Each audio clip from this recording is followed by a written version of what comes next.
So anyway, that night, afterwards, she goes to the coffee shop to wait on me. And Sonny West, who was one of Elvis's bodyguards, comes over to her at the coffee shop and says, look, Elvis saw you tonight and he wants you to come up to the suite. And she says, well, I'm Charles Stone's wife. He said, uh-oh. Okay, keep that one in mind that my wife turned him down. Okay? We played Fort Worth, Texas. And Elvis says, bring your family back. I want to get a photo with you. And I didn't ask him. That was his idea. Well, I had one daughter. So I go out in the audience and get my wife. She's seeing another Elvis show. And we go back to the dressing room. Now let me preface it. When you're in high school and go to gym, that room, the white tile, very sterile, right? That's what they looked like back then. They weren't carpet and all the fancy stuff. We go in, and Elvis is standing there and says, come here. So my wife goes over to him, and he tries to take my daughter, who's 4 years old. Dude, she ain't having nothing to do with that. And we're in there probably for 5 minutes, but it felt like 15. And I was so embarrassed. But he kept trying to get her, and she wasn't going to do it. He said, look, we're back in Texas next year. Let's do it then. I said, thank you. And I apologize. He said, nah, I know kids.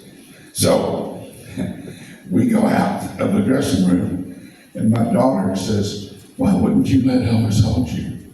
Well, I wasn't going to let that man in that funny costume in that big bathroom hold me. And to this day, she remembers it. So I said, well, darling, you're the only woman on the face of the earth who received a photo with Elvis Presley. So in my family, I have 2 females that turned him down. Go figure. But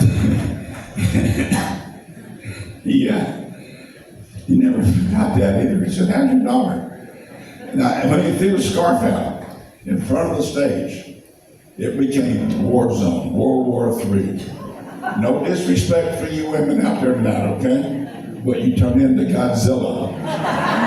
When you want one of Elvis's scarves, it's Godzilla and King Kong. And if I'm ever caught down there trying to help the police, and Elvis is over, once he's being over, he'll throw a scarf right in front of me. Well, you know what happens then? Another wave of people. And he just grinned. So one night, Elvis is doing our normal show, and the orchestra is behind the band on risers. So Elvis, he goes back behind, all the way around back behind the risers, throws a scarf out, all the way to the floor. Nothing.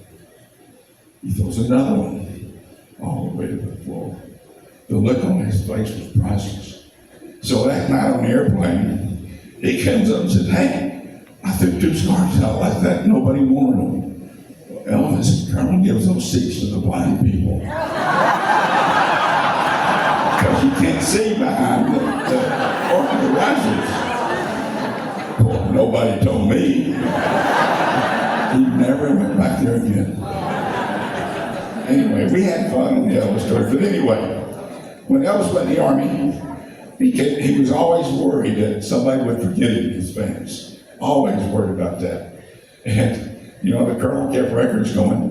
And when they decided to do the comeback special, he said, okay, I'm sorry.